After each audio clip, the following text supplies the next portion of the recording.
하나님의 말씀 창세기 12장입니다. 10절에서 20절 말씀 교독합니다. 창세기 12장 10절에서 20절 말씀 교독합니다. 그 땅에 기근이 들었으므로 아브라함이 애굽에 거류하려고 그리로 내려갔으니 이는 그 땅에 기근이 심하였음이니라.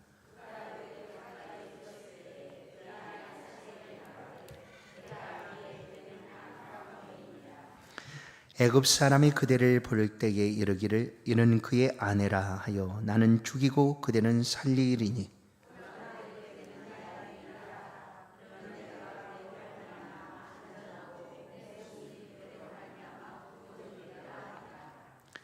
아브라함이 애굽에 이르렀을 때에 애굽 사람들이 그 여인이 심히 아리따움을 보았고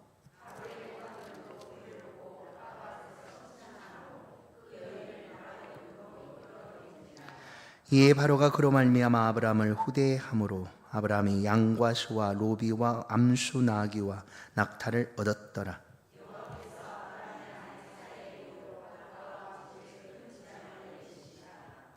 바로가 아브라함을 불러서 이르되 내가 어찌하여 나에게 이렇게 행하였느냐? 내가 어찌하여 그를 내 아내라고 내게 말하지 아니하였느냐?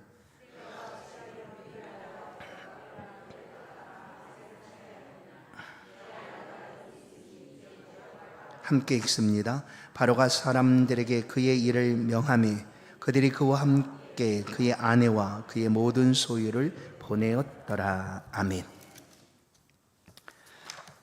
함께 인사하십시다. 하나님은 당신을 사랑하십니다. 아멘.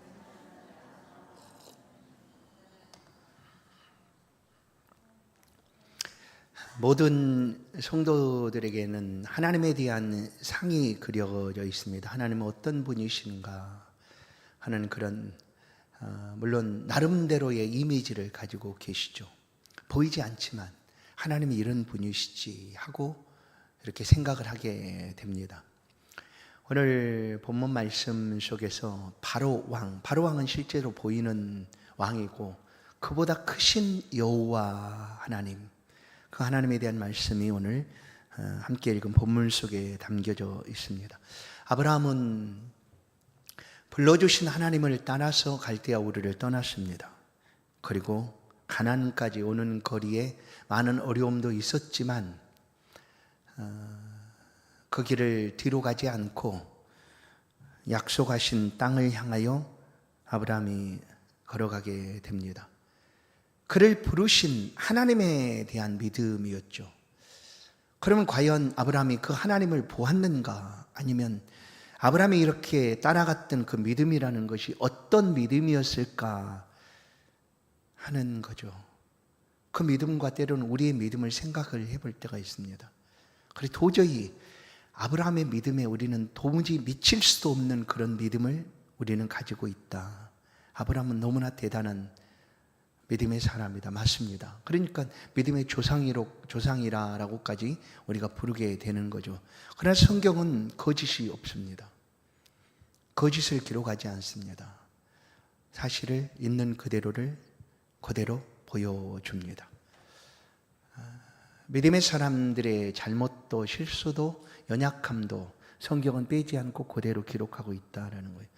만약에 어떻게 보면 오늘 본문은 믿음의 조상 아브라함과 그 아브라함의 믿음의 조상이라는 아브라함의 이름에 그 명성에 누를 끼치는 본문일 수도 있습니다.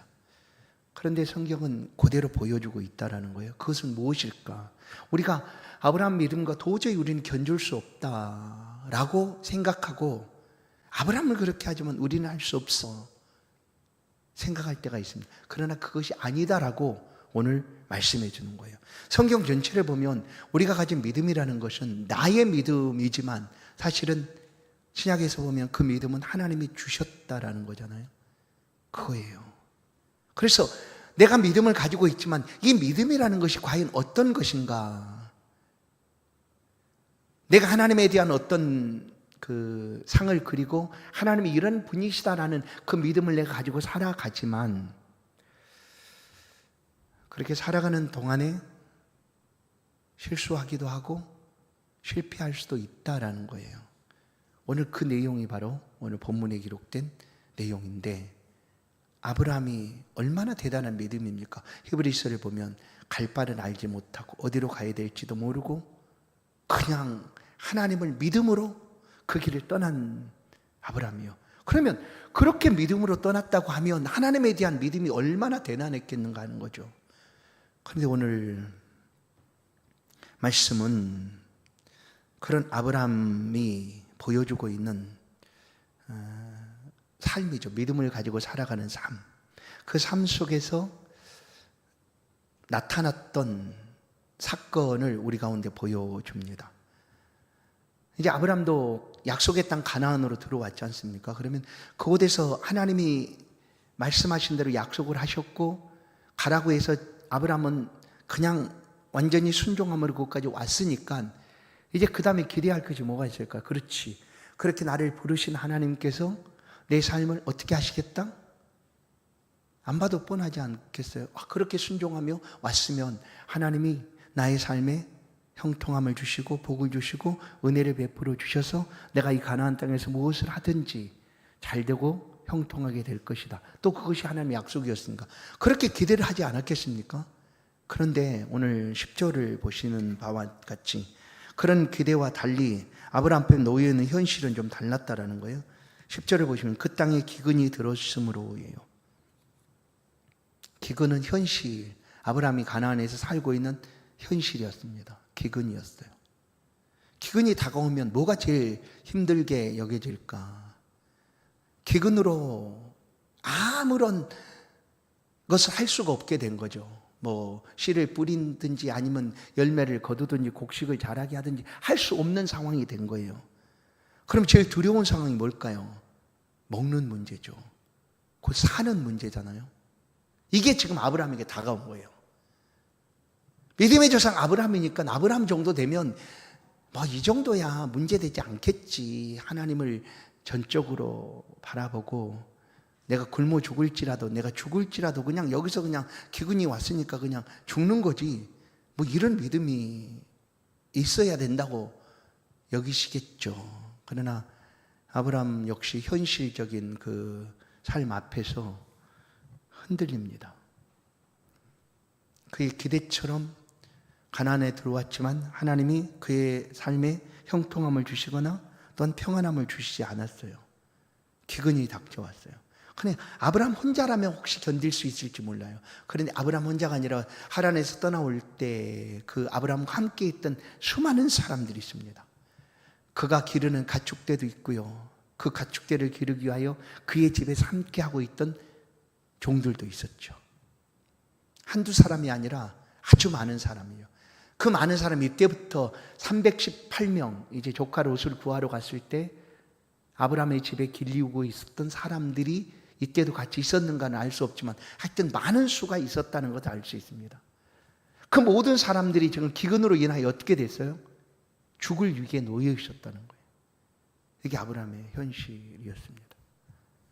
그래도 믿음을 가졌으면 거기서 굶어 죽을지라도 거기 있어야지 이렇게 생각할 수 있잖아요. 우리가 맞아요. 그렇게 해야 된다라고 우리도 여깁니다. 오늘 기근 앞에서 아브라함이 어떻게 행동을 하는가 하면 보시면 10절을 보시면 아브라함이 애굽에 거류하려고 그리로 내려갔으니, 그러니까 기근을 인하여 아브라함이 애굽으로 내려갔다라는 거예요.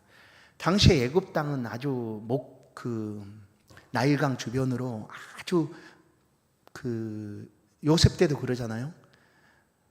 다른 고대 애굽 주변의 모든 나라들은 다 이렇게 어려웠을 때 그래도 애굽 땅에는 먹을 것이 있었다 하는 거죠. 그래서 가나안에 살고 있던 사람들이 애굽으로 이주를 해서 그곳에서 굶어 죽기를 기근을 피하려고 내려갔을 거예요. 그런데 이건 너무나 자연스러운 모습일 수도 있어요. 그런데 성경은 오늘 이렇게 우리 가운데 얘기합니다. 10절을 다시 보면 그리로 내려갔으니, 내려갔다. 이 내려갔다라는 표현을 빌려서 아브라함이 전적으로 하나님을 섬겼던 그 순종과 믿음의 삶에서 인간적인 수단과 방법을 찾기 위하여 내려갔다라고 표현하는 거예요. 그러니까 신앙도 내려갔다라는 거예요. 갈대아 우리에서부터 지금 가나안까지 쫓아왔던 그 아브라함이 전적으로 바라봤던 그 하나님에 대한 신앙도 그냥 단순히 장소를 옮겨서 기근 때문에 내려갔다 정도가 아니라 아브라함이 가졌던 그 믿음과 신앙 역시 내려갔다라고 보는 거죠. 내려갔다라고 성경은 우리 가운데 보여줍니다. 이것은 우리도 종종 이런 일들을 경험할 수가 있습니다.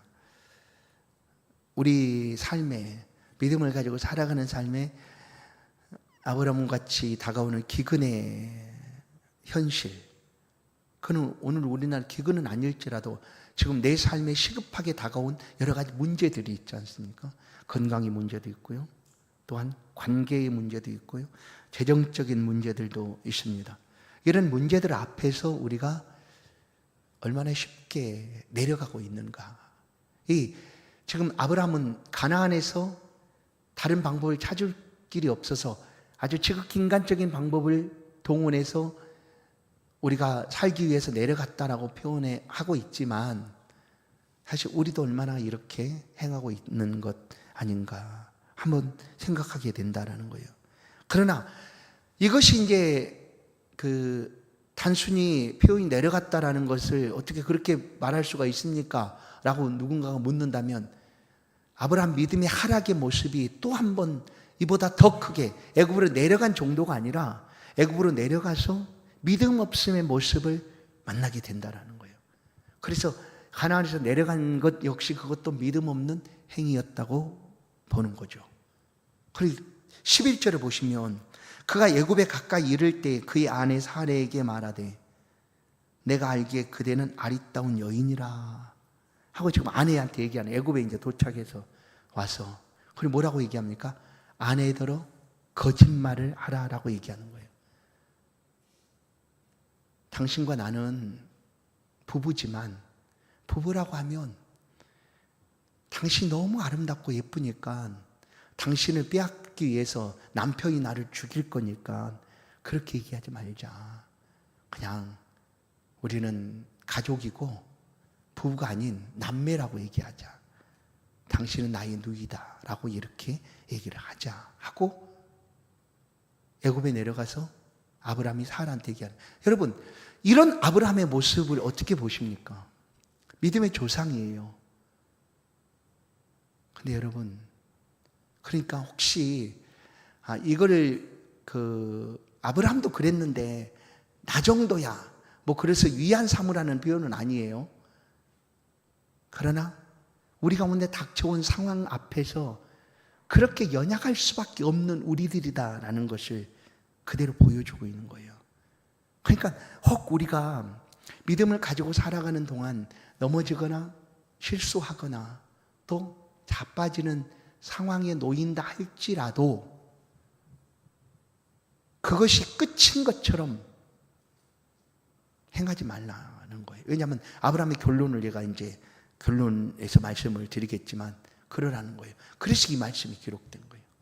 만약에 아브라함이 믿음의 조상인데 이런 일이 전혀 없고 그냥 처음부터 끝까지 그냥 완전 100% 온전히 순종하고 아무런 흠도 티도 없고 했다고 하면 우리는 아마 믿음의 삶에 숨이 막혔을지도 몰라요. 혹시 우리가. 왜냐하면 그렇게 할 필요도 없는데, 왜냐하면 우리는 믿음이 있다고 할지라도 그렇게 절대 안 되거든요. 왜냐하면 그렇게 안 되는 이유를 우리는 눈이 말씀드리잖아요. 우리가 육체라는 게 있어요. 이게 죄성으로 가득 차 있는 우리의 육신입니다. 이거는 내가 아무리 그 죄성을 다 빼내려고 할지라도 안 되는 육신이에요. 죄에 대해서 아주 취약하죠. 취약해요. 그 육신을 우리가 가지고 있기 때문에 이 땅에 살아가는, 육신을 입고 살아가는 날 동안 우리는 죄를 안 지을 방법이 없어요. 죄를 지을 수밖에 없어요. 그래서 예수의 이름으로 회개하고 그 죄사함을 받을 필요가 있는 거죠. 그러나 이 육신을 벗고 부활체의 새 육신을 입게 될 때는, 그때는 내가 죄를 아무리 지으려고 해도 안 지어져요. 지을 수가 없는 육체가 된 거예요. 그러나 이 땅에서는 내가 죄를 아무리 안 지으려고 발버둥을 쳐도 죄에서 벗어날 수 없어요.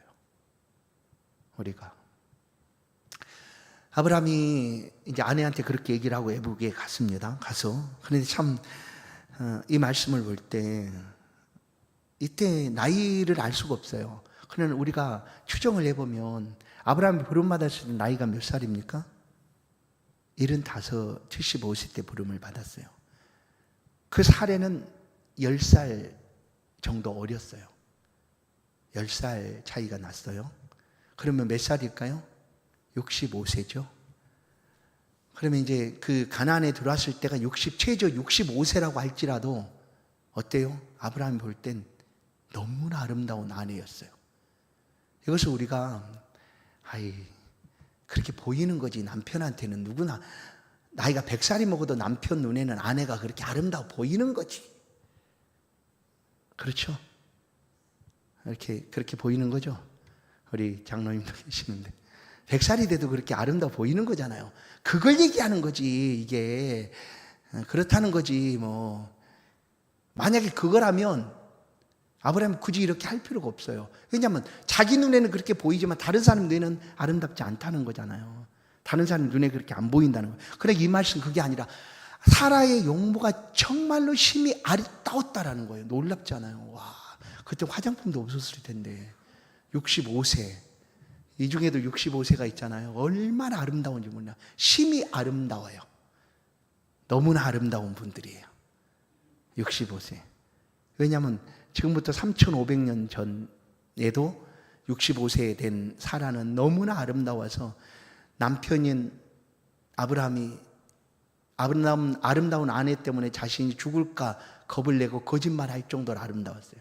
근데 이게 아브라함이 볼 때가 아니라 실제적으로 그렇게 아름다웠다는 것을 성경은 얘기합니다. 보세요. 14절을 보세요. 14절을 보시면 아브라함이 애굽에 이르렀을 때 애굽 사람이 그 여인이 심히 아름다움을 보았고예요. 뭐예요? 사라가 그렇게 아름다웠다는 거예요. 아브라함이 그렇게 보았을 뿐만 아니라 그냥 아브라함이 아내니까 그렇게 본 것 정도가 아니라 다른 사람이 볼 때도 그렇게 보였다라는 거예요. 그러니까 사라는 심히 아름다운 여인이었어요. 용모가 겉으로 보여지는 그 아름다움이 있는 여인이었어요. 65세인데도. 그러니까 나이는 숫자에 이때도 불과했던 것 같아요. 그리고 아름다웠어요. 우리 교회 우리 권사님들 정말 아름답습니다. 할렐루야. 너무 아름다워요. 나이가 이렇게 많이 먹었는데 아름다워요. 저는 성경에 있는 말씀 그대로 하는 거예요. 너무 아름다운 분들이에요. 할렐루야. 아름답습니다. 참 아름답습니다. 네. 그런데 문제는 이게 왜 아브라함이 그 믿음이 내려간 그런 일이었는가 하는 거예요. 보세요. 그러면 아브라함이 왜 이렇게 했을까요? 아브라함이 가나안을 떠나 애굽으로 갈 때도 죽음이라는 그 굶어 죽을 거라는 그 두려움 때문에 떠났어요. 근데 애굽에 가서도 그가 죽을 거라는 두려움 때문에 이렇게 거짓말을 하게 된 거예요. 그럼 이제 이 일로 인하여 자신은 살겠죠. 보니까 보여 16절에 보면 바로가 그로 말미암아 아브라함을 후대함으로, 아브라함은 사는 정도가 아니라 그냥 복을 엄청 누렸어요. 우리가 말하는 복, 생각하는 후대해가지고 양도 주고 소도 주고 노비도 주고 암수, 나귀, 낙타까지 다 줬어요. 그럼 아내 사라는 어떤 거예요? 자기가 살고자 사라는 그냥 바로 궁으로 밀어 넣은 거죠.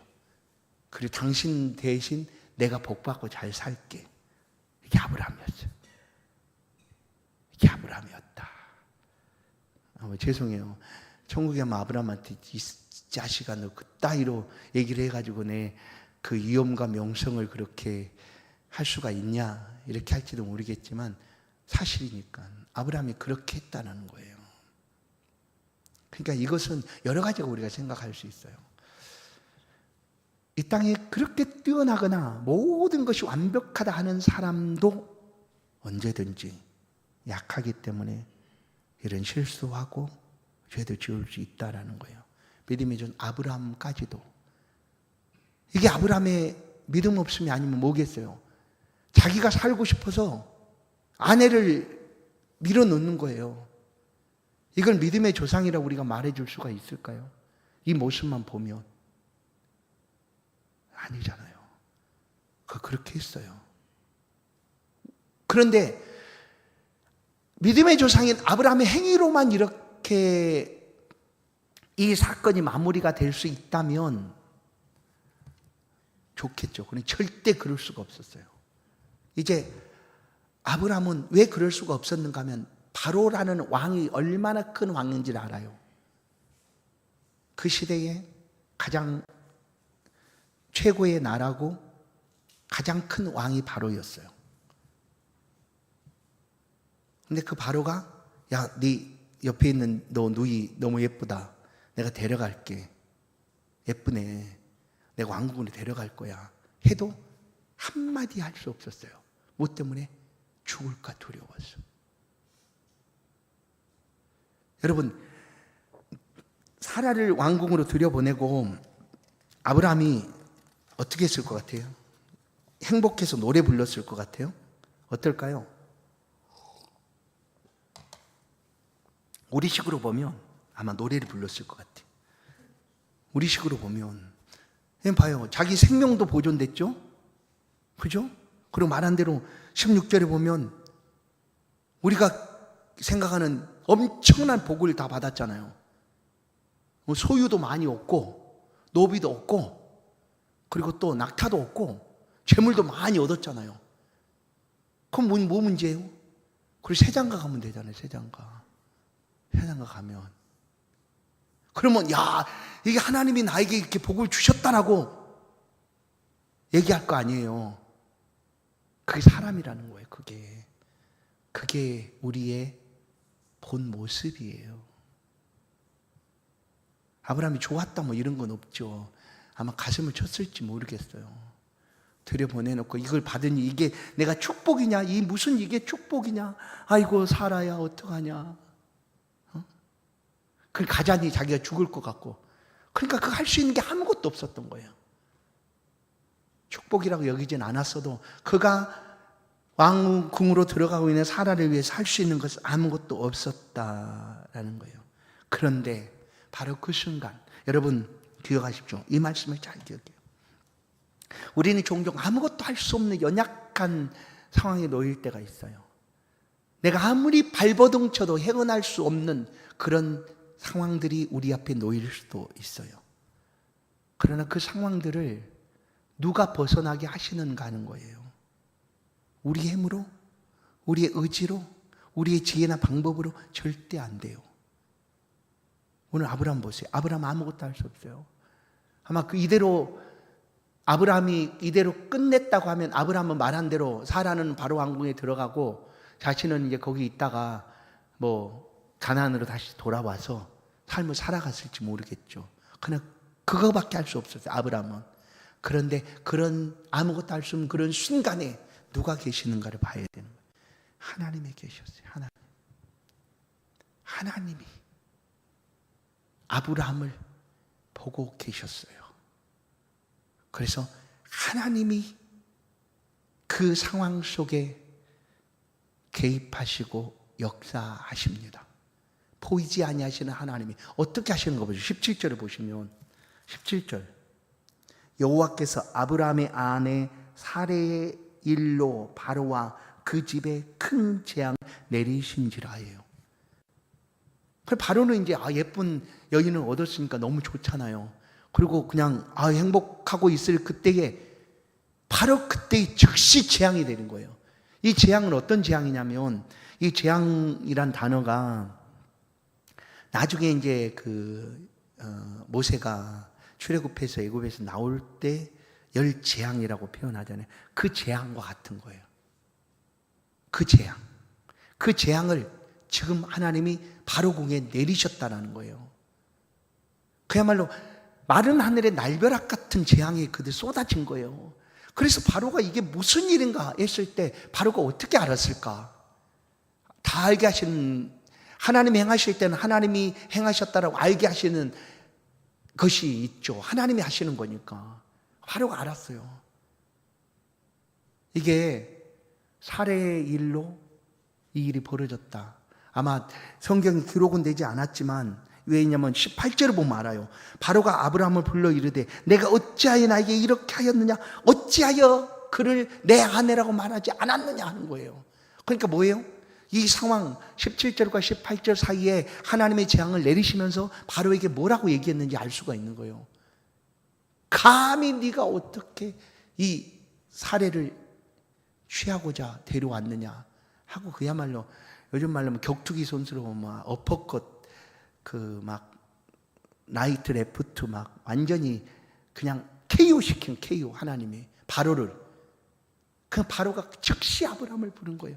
그 불러갖고도 바로는 왕이니까 괘씸하잖아요. 괘씸하잖아요. 그거 어떻게 했을 거 아니에요. 근데 할 수가 없어요. 무엇 때문인가를 보세요. 하나님이 계셨기 때문이요. 하나님이 이 일을 운행하시고 계시기 때문에.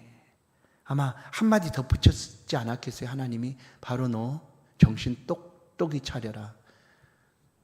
너 지금 즉시 사례를 돌려보내고, 또 아브라함에게 손끝 하나, 털끝 하나 됐다고 하면 너는 끝난다. 그냥 이거 아니겠어요? 그러니까 바로 왕이 지금 아브라함을 불러가지고 이렇게 얘기를 하지만 아무것도 하지 못해요. 왜냐하면 20절을 보세요. 바로가 사람들에게 그의 일을 명하매 그들이 그와 함께 그의 아내와 그의 모든 소유를 보내었더라. 뭐예요? 보내었더라. 그냥 보낸 거예요. 떠나 보냈어요. 그럼 왜 하나님이 이렇게 하시는가예요? 왜? 아브라함이니까 그렇게 했겠죠 라고 생각할 수 있어요. 아브라함이니까 그런가요? 물론 맞아요. 왜냐하면 하나님이 아브라함과 약속, 언약을 했어요. 그리고 그 약속을 하나님은 지키시는 분이에요. 어떤 약속이었어요? 중요한 약속의 내용이 뭐냐면 씨예요. 언제나 씨. 아브라함의 씨. 이 씨가 누구에까지 연결되는가 하면 그리스도 예수까지 연결되기 때문에 중요한 거예요. 그러면 이 씨를 하나님이 약속을 하셨는데 아브라함을 통해서 어떤 씨든지 생겨나면 되는 거 아니에요. 아브라함이 부름받은 후에 이 씨의 약속이 이루어지지 않으니까 기다리다가 어떻게 합니까? 하나님께 구하지 않습니까? 하나님, 우리 집에서 길리온 종 다메섹 엘리에셀인가? 그 종을 내 양자로 그냥 씨로 하면 안 됩니까? 이렇게 얘기해요. 하나님이 안 된다고 그래요. 하나님이 절대로 안 된다. 창세기 15장 4절. 그 사람이 내 상속자가 아니라 내 몸에서 날 자가 내 상속자가 되리라라고 하나님이 얘기를 하는 거예요. 아브라함도 그 약속을 아니까, 씨를 주시겠다는 약속을 도저히 사라는 나이가 많았고 이루어지지 않으니까 아브라함이 그렇게 하나님의 약속을 이루어 가기를 원했어요. 근데 하나님이 아니다. 두 번째 또 있어요. 사라도 이제 아브라함 자신도 경수가 끊어졌고 자녀를 가질 수 없는 몸이 되었다는 것을 알았기 때문에 남편 아브라함에게 여종 하갈을 들여보냅니다. 그리고 그를 통하여 낳은 자녀가 우리의 씨가 되겠다 생각했죠. 그렇게 태어난 자녀가 이스마엘 아닙니까? 근데 하나님 그것도 뭐라고 합니까? 노예요. 노.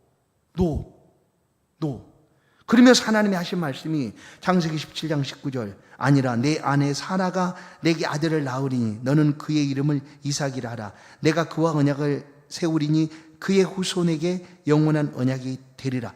뭐라고 얘기하면 분명하게 약속합니다. 내 아내 사라가 낳은 자녀가 내 씨가 되리라는 거예요. 이게 약속입니다. 하나님의 약속이에요. 그 이제 잘 보세요. 이 약속을 하나님이 하셨는데 지금 그 사라 아내가, 아브라함은 그 씨의 약속을 받았지만 그렇게 생각을 못했겠죠. 아내를 통하여 후손이 이어져 갈 것이라는 약속을 아브라함이 혹시 잊었는지 몰라요. 근데 하나님은 잊지 않으세요. 그래서 바로에게 찾아간 거죠. 사라를 통해서 태어날 자녀가 있는데 그 깨지는 상황이 된 거 아니에요.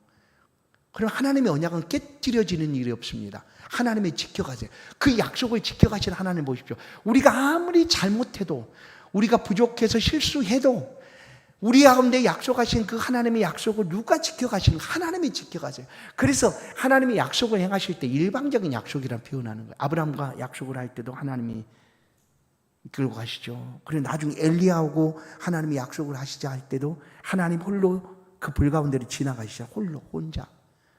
약속은 쌍방인데 하나님이 하세요. 왜냐하면 내가 깨뜨려버리면 그 약속이 깨어지는 일이니까. 그걸 아시기 때문에, 우리의 약함을 아시기 때문에, 그래도 하나님이 그 약속을 지켜가시기 위하여 그렇게 행하신다라는 거예요. 그리고 그 약속을 지키기 위하여 바로 왕궁에 가서 원투펀치를 날리고 KO를 시킨 거예요.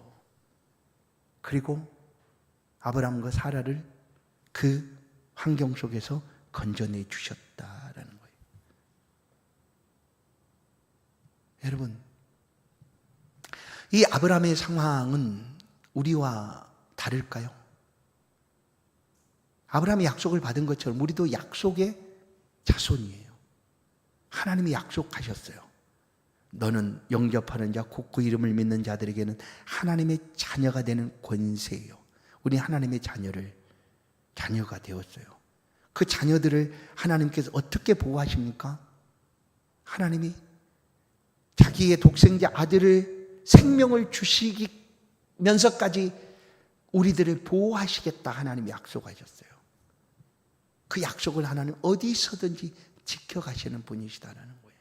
우리가 좀 부족해도, 왜냐하면 우리가 이미 믿음의 사람이 되었고 하나님 부름을 통해 믿음의 사람이 되었고 그 삶을 살아가는 동안 우리 역시 좀 부족해서 실수하고 또 실패하고 넘어져도 하나님은 아브라함에게 행하신 것처럼 우리의 삶에도 그렇게 행하신다라는 거예요.